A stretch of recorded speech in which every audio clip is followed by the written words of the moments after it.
diverse.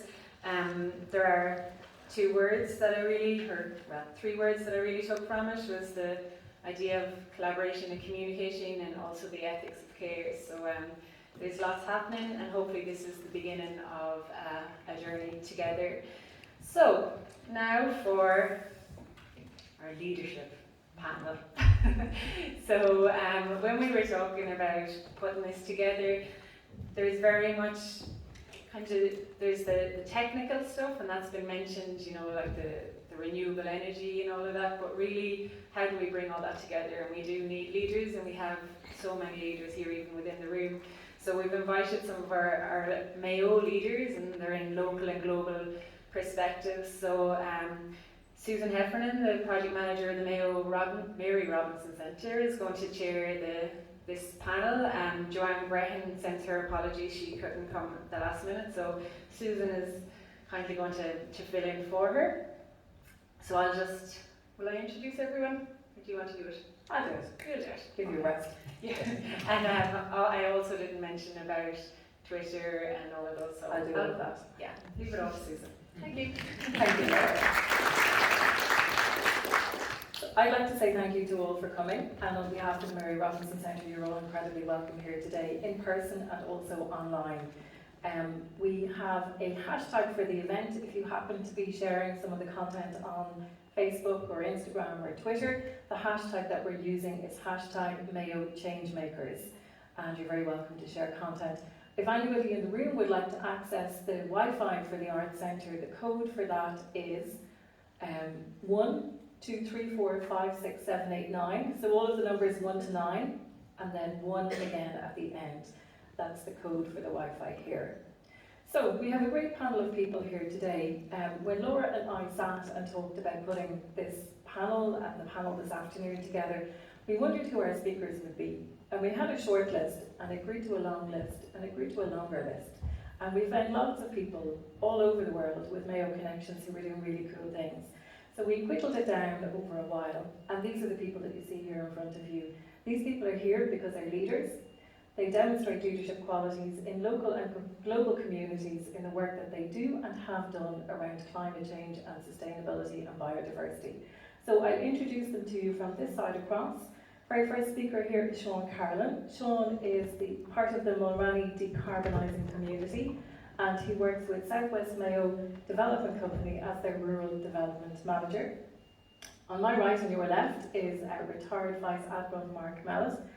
He's the former Defence Forces Chief of Staff, the co-founder of the Irish Maritime and Energy Resources Cluster, and the founder of Green Compass, his latest venture. I'm Susan Heffernan, Project Manager with the Mary Robinson Centre. To your right from me is Celine Riley. Celine is the chair of Vita Ireland and recently retired Dublin City Council Executive Manager with responsibility for climate action. Theo Cullen-Moose is a youth climate activist, and then beside Theo is Ciara Durkin, and she is a Part 2 Architect and Sustainability Leadership Executive Assistant, which is one hell of a title, and she's based in Lang O'Rourke in London. So all of these people are of Mayo. They live in Mayo or they are from Mayo, and they are working around the world in various different roles in community and global leadership. We thought for the panels we would start by asking each of our speakers to give you a short introduction to them, who they are, what their work is. I'll then ask a couple of questions to the panel to start our discussion, and then at a point later on in the discussion we'll open to questions from the floor.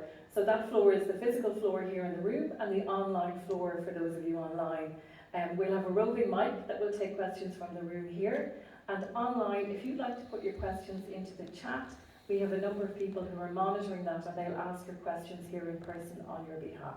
So please feel free to think of any questions and pop them into the chat now if you like, and equally in the room when we come around, you're very welcome to ask all the questions you have. So I'm going to start in the same order that we did here. I'll start with Sean. Sean, would you like to give us a little introduction to your work, please? Sure, thanks, Susan. Hello everyone, looking forward to the conversation. So I became an activist not quite at 17, but in my 20s, got involved in the coastal erosion project in Mulroney, County Mayo.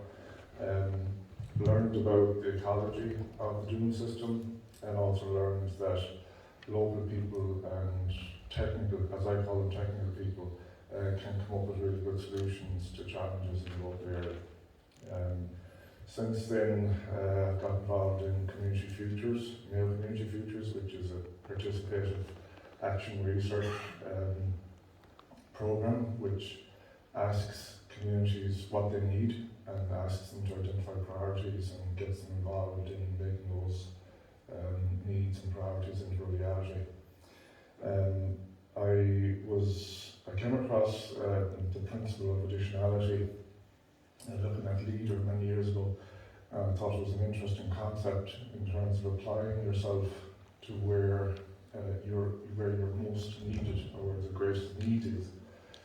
And that took my interest in terms of genetic resources in Ireland, in terms of food security, because I felt that that space in the natural heritage needed more help. And being involved in, I suppose our most famous effort now is supporting Melissa Eucken on Hoth Head, who has 50 Mayo Old Irish goats up there helping to prevent fires. So that's I guess one of the more high profile efforts that I've been involved in. Thank you.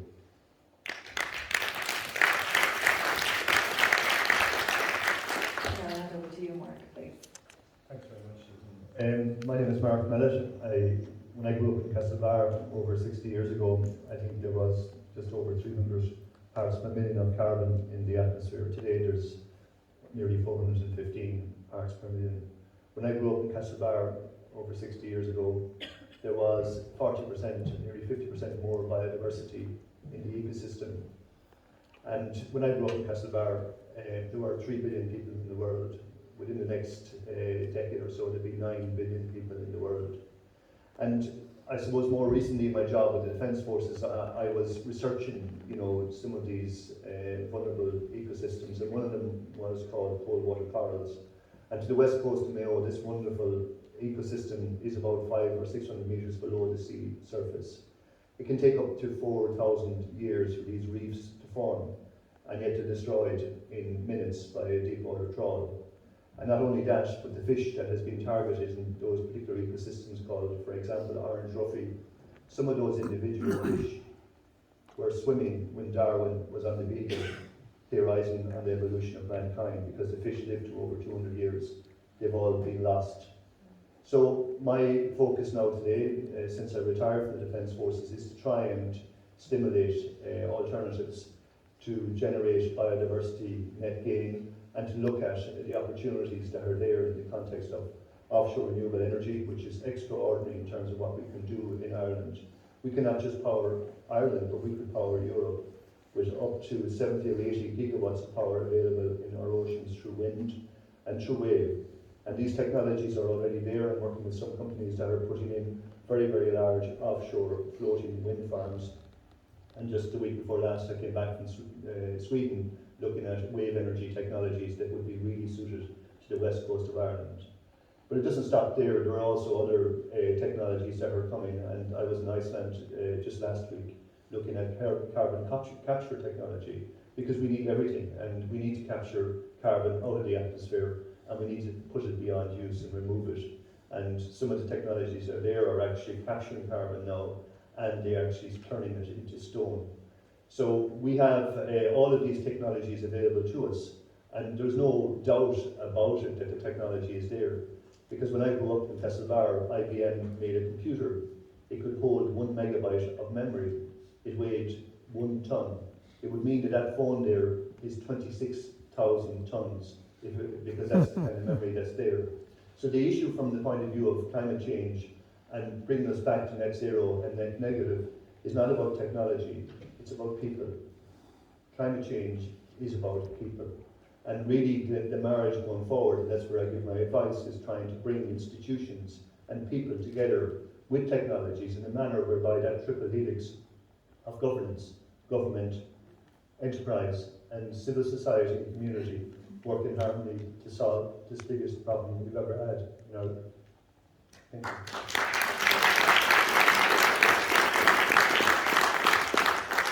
Celine, I'll hand over to you. Okay, and thanks a lot, Susan.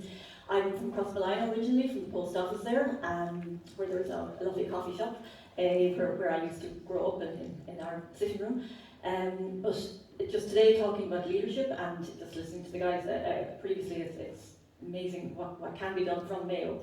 So I just want to look at leadership in local authorities, kind of nationally and locally, leadership globally, and the impact even small NGOs can have on climate action.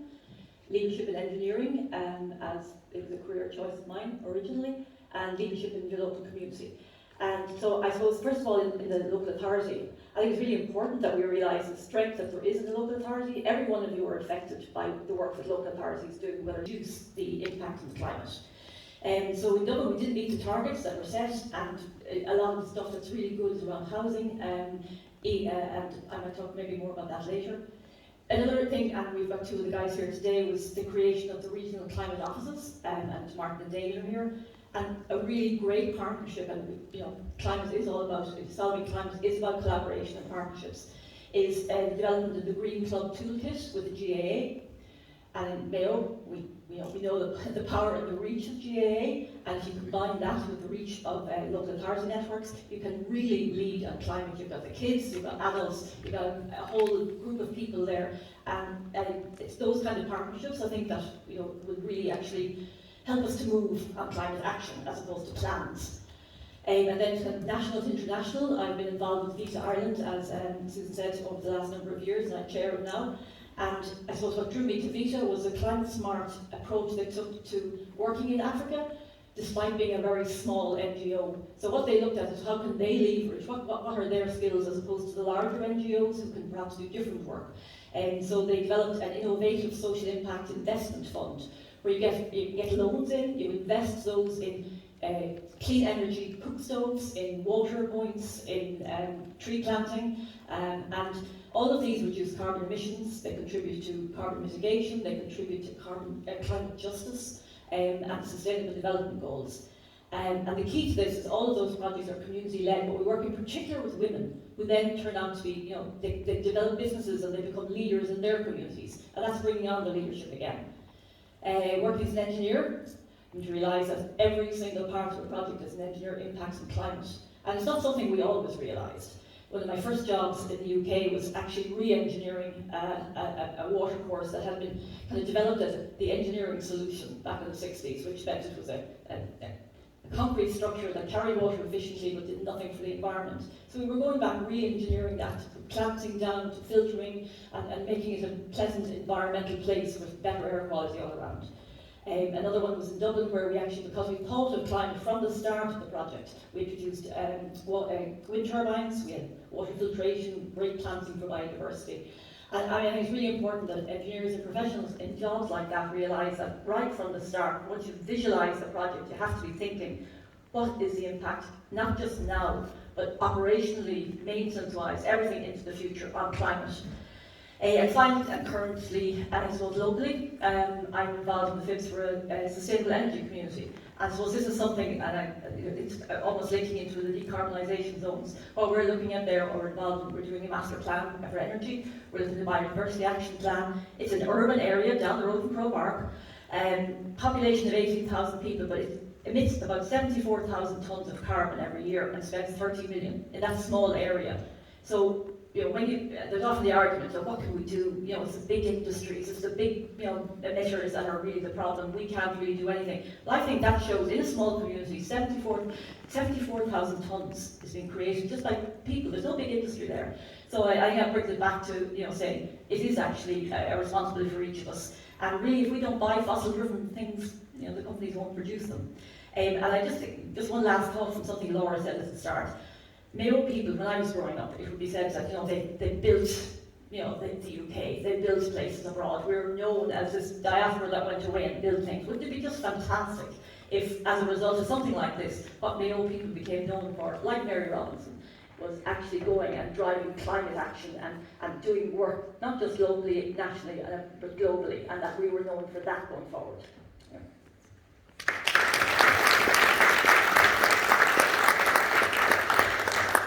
Celine, Theo, I'll come to you. Hello everyone. My name is Theo Cullen News, and I'm a 19-year-old school striker and climate activist from Clare Island in County Mayo. And over the last 3.5 years, I've been part of the Global Fridays for Future movement. I helped to start the Irish branch of the movement, and I've helped to organise a number of large strikes, both in Dublin, where tens of thousands of people took to the streets, and also here in Mayo. Myself and my sister did sort of a solo school strike for close to 40 weeks in front of Mayo County Council to call for increased climate ambition. And we've also organised other protests here in Mayo. And yeah, I think over the... I was prompted to join the Fridays for Future movement, which for those of you who don't know, is the movement that was started by Greta Thunberg's solo school strike. I was prompted to join that, first of all, by the visual evidence of the power that a single person can have. I think the expression is that she said is that no matter how small you are, you can make a difference. And that's really what I felt, because for young people growing up today, the climate crisis is a very present reality. It's something that we are very much aware of, but until that moment, until Greta Thunberg's school strike, I had never realized that I could do anything to affect change. So prompted by that, that's why I joined the Fridays for Future movement, which organizes school strikes, and I did all the organizing that I've done here in Mayo and then here in Ireland and also internationally. And I'd like to talk a little bit about climate justice, because it's a term that gets thrown around a lot, but I don't think it's always very well explained in what that actually means. So here in Ireland, we live in what is quite a rich and developed nation. We're also a small nation. In terms of the global emissions as a whole, Ireland is responsible for less than 1% of all emissions. But if we consider on a per capita basis what Ireland emits compared to other countries, our emissions are actually among the highest in the world on a per capita basis. And I think when you hear that, perhaps people think of their own individual responsibility and what they have to do themselves to reduce their emissions. Say flying less, going vegan, things like this. But I believe that this is the wrong approach, and at the core of the Fridays for Future movement is a push for political change. Because, as I said, Ireland is responsible for 1% of global emissions. Mayo is a minuscule proportion of global emissions. So what we as individuals do does not have that big of an impact in terms of the changes that we make in our own lifestyles. But what we can do, especially in a country like Ireland, which punches well above its weight on the global stage in terms of influence and soft power, is that we can influence our leaders at a local level, at a national level, and at an international level. And we can leverage our own democratic rights to push for more radical action, for more ambition, and ultimately for climate action that rises to the occasion, that seeks to address the climate crisis with the urgency and immediacy that is needed. So ultimately, I think the real power of the Fridays for Future movement was the simple statement that young people are scared for their future and they're willing to give up valuable time in education, which, by the way, we all are very much aware of that, the value of that education. We were willing to give up our time in education to say, hey, listen guys, listen leaders, politicians, people in power, what you are doing is not enough. But it's not only young people that have the power to do that. Everybody in this room and everybody in County Mayo has the power to put pressure on leaders to do more and to do better. And ultimately that's what I have tried to do through everything that I've been doing with climate activism, and I believe that's what everyone else can also do. And climate activism doesn't necessarily have to be through going onto the streets and protesting and marching. It can be as simple as having conversations about the climate crisis with your neighbours and with your friends. I think the climate crisis is something that's often overlooked. It's very difficult to talk about it because of maybe the visceral reactions that it sometimes engenders. But I believe that through having these difficult conversations, through getting people to talk about this, and ultimately by pushing for change at the political level, that's how we can really bring about true climate action.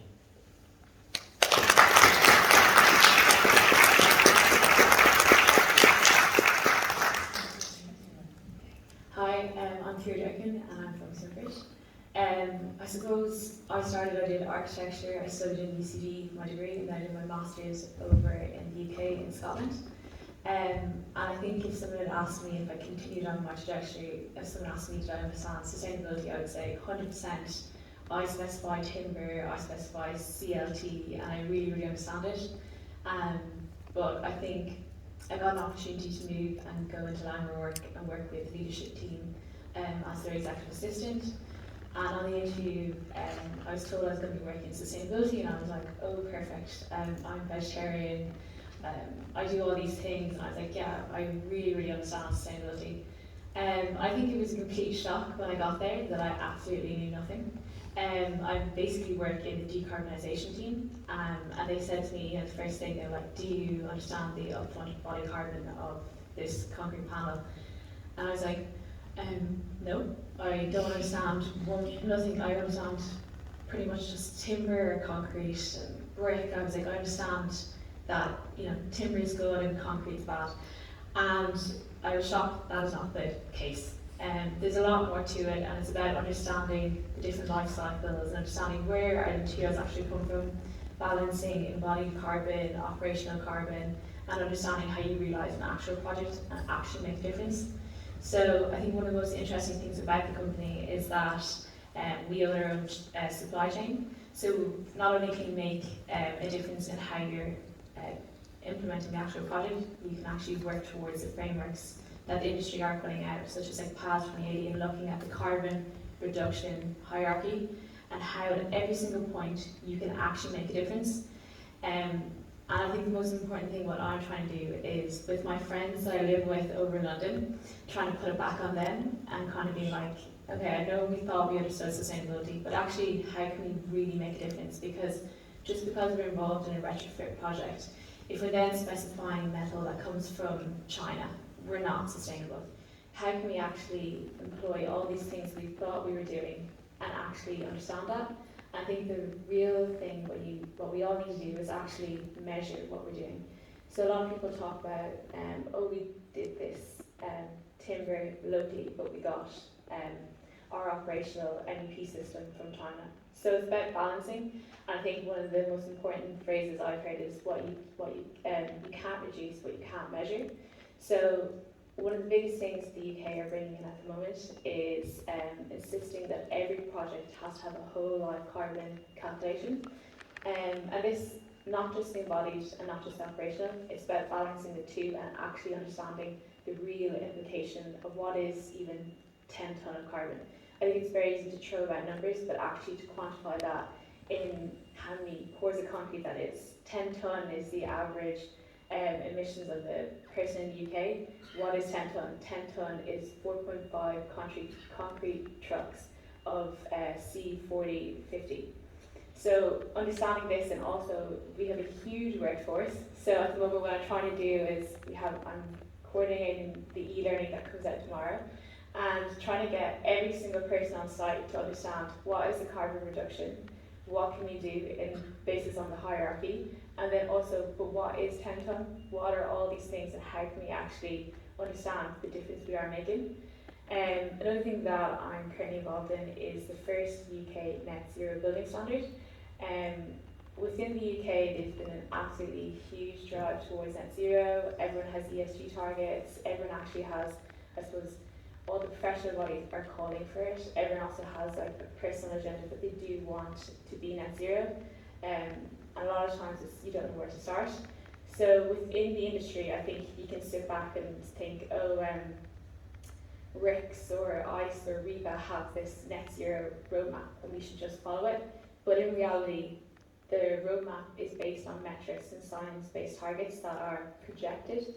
And this building standard is going to be the first that actually brings all these bodies together. So all the top bodies are involved in it. And I'm on the technical steering group with them to try and coordinate what we're going to do, how we're going to do it, and actually for the first time get alignment within the industry of what exactly it takes to make a net zero building. Another thing I'm involved with is LETI, which is the London Energy Transformation Initiative. So I'm now one of the project managers for their lessons learned group. So I think that's one of the most important things is saying, we built this building and we got some of the timber from here, we got some of the concrete from here, but also how could we have done it better, and also bringing that back to an industry group such as LETI. I think LETI, from what we're getting from our feedback, is LETI is pretty much the followed standard within the UK. So I think all those things, and what I've hopefully got approval this week, is that I'm trying to then bring my friends who are Part 2 architects around London, and I'm going to bring them around one of our biggest projects and show to them what it actually means and how we can get it, how we can deliver our projects on time, quicker, with more inclusive workforce. And the real answer, I think, is off-site manufacturing, which is what we're doing in Langeroog. We have the largest off-site manufacturing factory in Europe. So, and it also means that women can be involved in construction because it's off-site. I've been to the factory a few times. It's huge. It's off-site. It means that we have lower embodied carbon materials. It means that our A4 and our A5 emissions are much smaller. It means that women can get involved because it's not as laborious. You're not standing on scaffolding 10 metres up in the air or 100 metres up in the air. You're all on the floor and you're working with the high-speed carousel, and actually there's a huge team in all of the factory working out the details, the lifting, all these kind of things.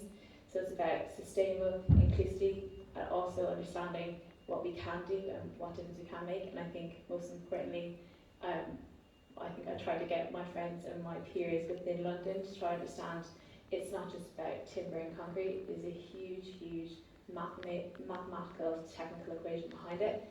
And I think getting people to understand that is what I'm trying to do. Super. Thank you very much.